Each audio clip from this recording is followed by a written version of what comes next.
आज की कहानी है दो सहेलियों की, कमला और विमला। वो दोनों राधापुर नाम के एक गांव में रहते थे, लेकिन उनके गांव में एक बहुत ही बड़ी विपदा आ पड़ी थी। अरे ये सब क्या हो गया? ये सब कैसे हो गया? पानी काला कैसे उनके पड़ गया? गांव ये की काला नदी पदार्थ में कहाँ कहीं से से आया? काला पदार्थ आकर मिल गया। उस पानी को पीकर कमला और विमला की दो सहेलियां शिखा और सीमा की मृत्यु हो गई। ये क्या हो गया मेरी बच्ची तुझे, मेरे बुढ़ापे का सहारा। अब मैं अकेली क्या करूंगी तुम्हारे बिना।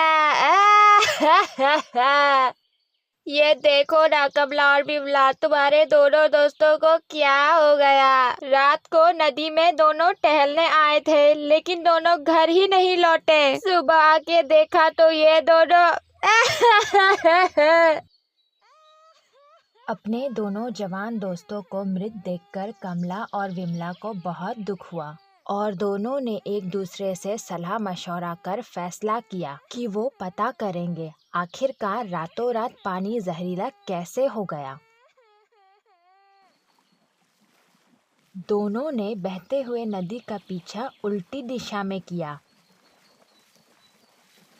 काफी दूर चलने के बाद उन्होंने देखा उनके गांव के ही दो लोग नदी के अंदर खुदाई कर रहे थे और खुदाई के कारण ही काले रंग का जहरीला पदार्थ निकल रहा था, जो पानी को पूरी तरह जहरीला बना चुका था। दोनों ये सब देखकर काफी परेशान हो गए। राजू और दीनू, ये आप दोनों क्या कर रहे हैं? आपके यहाँ ऐसी खुदाई करने के वजह से नदी पूरी तरह जहरीली हो चुकी है। आप दोनों के वजह से हमारे दोस्त शिखा और सीमा की भी मृत्यु हो चुकी है। आप दोनों को ये खुदाई बंद करनी होगी। नहीं राजू, नहीं दीनू, इन दोनों की बात मत सुनो। ये दोनों झूठ बोल रहे हैं। ये दोनों लड़कियां तुम्हें यहाँ से भगा के सारा हीरा अकेले ले जाना चाहती है। ये दोनों तुम्हें मूर्ख बना रही है। तुम दोनों इन लड़कियों को खाई के नीचे फेंक दो, वरना ये सारा हीरा अकेले ले जाएंगी। ए लड़की, तुम दोनों अभी के अभी यहाँ से चली जाओ, वरना हम दोनों तुम्हें खाई के नीचे फेंक देंगे। जाओ यहाँ से। नहीं, हम दोनों सच कह रहे हैं। ये काला पदार्थ पानी को जहरीला बना चुका है। अगर वक्त रहते तुम दोनों पानी से बाहर नहीं आए तो तुम दोनों भी मर जाओगे, शिखा और सीमा की तरह। कमला और विमला ने बहुत समझाने की कोशिश की, लेकिन राजू और दीनू ने एक ना सुनी और कमला और विमला को खाई के नीचे फेंक दिया और दोबारा नदी के अंदर जाकर दोनों ने फिर से खुदाई की। वो दोनों खुदाई कर ही रहे थे कि अचानक से सारा हीरा गायब हो गया और उसके अंदर से एक चुड़ैल बाहर आई। अरे, हमारे सारे हीरे कहाँ गायब हो गए? तुमने तो कहा था कि नीचे और भी बहुत सारे हीरे छुपे हुए हैं। जल्दी से हमारे हीरे वापस करो। अरे मूर्ख, मैं तो एक ओमिक्रॉन वायरस वाली चुड़ैल हूँ। मुझे तो एक परी ने इस नदी के नीचे कैद कर दिया था ताकि मैं किसी को मार ना पाऊँ। मैंने तो बस खुद को आजाद कराने के लिए तुम दोनों मूर्खों को अपने जादुई ताकत से हीरे का लालच दिया था और तुम दोनों मूर्खों ने लालच में आकर मुझे आजाद कर दिया। अब तो मैं तुम दोनों मूर्खों को अपनी बीमारी दूंगी। नहीं चुड़ैल, ऐसा मत करो। हमने तो तुम्हें आजाद किया है। तुम हम दोनों को जाने दो, हम पर दया करो। अरे मूर्खों, चुड़ैल किसी पर दया नहीं करती। वैसे भी तू मुझे क्या आजाद करेगा? परी ने मेरे शरीर को नष्ट कर ही दिया है। मैं इस नदी से बाहर जा ही नहीं सकती, क्योंकि नदी से बाहर निकलते ही मैं हवा में उड़ जाऊंगी और हमेशा हमेशा के लिए बादलों में मिल जाऊंगी। लेकिन तुम दोनों मूर्ख, फिक्र मत करो, मैं तुम दोनों को नहीं मारूंगी। मैं तुम्हें बस ओमिक्रॉन वायरस दूंगी। तुम दोनों इस बीमारी को लेकर अपने गांव जाओगे और तुम दोनों के कारण धीरे धीरे पूरे गांव में ये बीमारी फैल जाएगी और एक एक करके सारे गांव वाले ओमिक्रॉन वायरस का शिकार होके मर जाएंगे। चुड़ैल ने ओमिक्रॉन वायरस उन दोनों को दे दी। जाओ मूर्ख, जाओ। तुम दोनों ये बीमारी लेकर अपने गांव जाओ। अपने साथ साथ पूरे गांव को भी मार डालो। कमला, तू ठीक तो है ना? तुझे बहुत चोट आई है।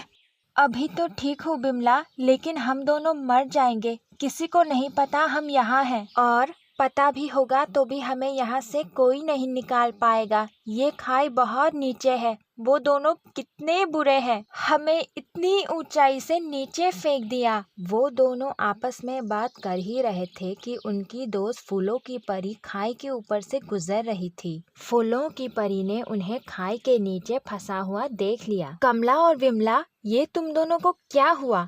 तुम दोनों की ऐसी हालत किसने की? क्या तुम दोनों गिर गए? कमला और विमला ने परी को सारी बातें बताई। उनकी बातें सुनकर परी काफी चिंता में पड़ गई। परी ने अपने जादू से दोनों को ठीक कर दिया और कहा, उन दोनों मूर्खों को ये नहीं पता वो चुड़ैल कितनी खतरनाक है। उसको ओमिक्रॉन वायरस है, इसीलिए मैंने उसे पानी के नीचे दफना दिया था। अगर वो आजाद हो गई तो वो सबको ये वायरस दे देगी और हम में से कोई भी जिंदा नहीं बच पाएगा। इससे पहले कि वो वायरस फैलाए, हमें उन्हें रोकना होगा। चलो यहाँ से। कमला और विमला को खाई से निकालकर परी अपने साथ ले गई। वही दूसरी ओर वो दोनों मूर्ख बीमारी लेकर गांव पहुँच गए। अरे, तुम दोनों इतने खास क्यों रहे हो? और इतने दिनों से तुम दोनों कहाँ थे? गांव में तो नजर नहीं आए। हमें ओमिक्रॉन वायरस लग गई है। हम दोनों ने हीरे के लालच में आकर नदी के नीचे दफन ओमिक्रॉन वायरस वाली चुड़ैल को आजाद कर दिया है। अरे मूर्ख, ये बीमारी लेकर तुम दोनों यहाँ क्यों चले आए? वो देखो, उन्हें भी ये बीमारी लग चुकी है। अब एक ही तरीका है इसे फैलने से रोकने का। ये लो, ये फेस मास्क है और ये सैनिटाइजर है। इस फेस मास्क को तुम पूरे गांव में एक एक करके बांट देना। कमला और विमला, तुम पूरे गांव वालों को इस सैनिटाइजर का इस्तेमाल करना सिखा देना और साथ ही पूरे गांव वालों के हाथ भी धुलवा देना। ये फेस मास्क ओमिक्रॉन वायरस को हमारे शरीर के अंदर जाने से रोकेगा और सैनिटाइजर वायरस को हाथों के द्वारा फैलने से रोकेगा। और सबसे कहना, करीब 1 मीटर की दूरी बनाए एक दूसरे से। और उन चारों के लिए जिनको बीमारी लगी है, उनके लिए एक आइसोलेशन सेंटर बनाया जाए, जहां उनको 14 दिनों के लिए सबसे अलग रखा जाएगा और उनका सही इलाज किया जाएगा। मैं शहर जाकर डॉक्टर को लेकर आती हूँ। सबको वैक्सीन लगाने के लिए तैयार रखना। वैक्सीन हमारे शरीर को ताकत देगा ओमिक्रॉन वायरस से लड़ने के लिए। परी के कहे मुताबिक कमला ने पूरे गांव में फेस मास्क बांटी और विमला ने सबको सैनिटाइजर का इस्तेमाल करना सिखाया और उसकी ज़रूरत भी बताई। डॉक्टर के गांव में आते ही सबने वैक्सीन भी लगवाई। सब ने एक दूसरे से 1 मीटर की दूरी बनाए रखी। गांव में वायरस क्लीनर को भी बुलाया और गांव की सफाई करवाई। परी ने चुड़ैल को नदी के नीचे फिर से कैद कर दिया और उन 4 बीमार व्यक्ति का इलाज आइसोलेशन सेंटर के अंदर किया गया। राधापुर फिर से स्वच्छ हो गया।